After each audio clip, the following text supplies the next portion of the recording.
ନାଇଁ ଜଣେ ଥିଲେ ଜଣେ ବସ୍ତାଇ ମୁଣ୍ଡେଇକିରି ଯାଉଥିଲେ। କୁଜଙ୍ଗ 15 ନମ୍ବର ପାଖରେ ଧରା ହେଇଛି ବସ୍ତା ବସ୍ତା ଗଞ୍ଜେଇ।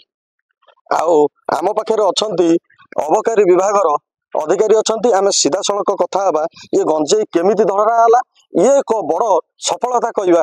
ଆମ ପାଖରେ ଅଛନ୍ତି ସାର୍, କ'ଣ କହିବେ? ମୁଁ Prashant Kumar Mohanty, excise inspector, Paradip excise range. ଆଜି ସକାଳେ ଆମେ ଗୋଟେ ଖବର ପାଇକିରି 15 ନମ୍ବରରେ ଡ୍ୟୁଟି କରୁଥିଲୁ।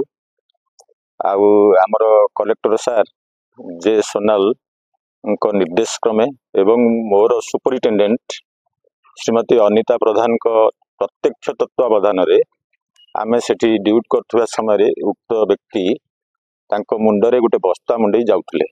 ଆମର ସନ୍ଦେହ ହେବାରୁ ଆମେ ତାଙ୍କୁ ଅଟକେଇଲୁ। ଅଟକେଇକିରି ପଚାରିବାରେ କ'ଣ ନେଉଛ, ଗଞ୍ଜେଇ ବୋଲି ସ୍ୱୀକାର କଲେ। ତାପରେ ଆମେ ତାଙ୍କୁ ଧରିଲୁ, ଧରି କେସ୍ କଲୁ। ଆଉ ଗଞ୍ଜେଇ କୋଉଠି ଯାଉଥିଲା ସେ କଥା ତ ସେ ପର୍ଯ୍ୟନ୍ତ କହିନି, କିନ୍ତୁ ଗଞ୍ଜେଇ ସେମାନେ କୋରାପୁଟରୁ ଆଣୁଥିଲେ। 15 ନମ୍ବର ଯୋଉ କହିଲେ ଅଭିଯୁକ୍ତ ତ କହିଥିବେ 15 ନମ୍ବରରୁ କୁଆଡେ ଯାଉଥିଲା? 15 ନମ୍ବରରୁ ସେ କୋଉଠିକି ନବା ପାଇଁ ଏପର୍ଯ୍ୟନ୍ତ କହିନି ଆମକୁ। ଇନଭେଷ୍ଟିଗେସନ ଚାଲିଛି, କୋଉଠିକି ନଉଥିଲା ଦବାକୁ, ପାରାଦୀପ ନଉଥିବେ ଦବାକୁ। ଆଉ ଜଣେ ଥିଲେ ନା ଆଉ କିଏ?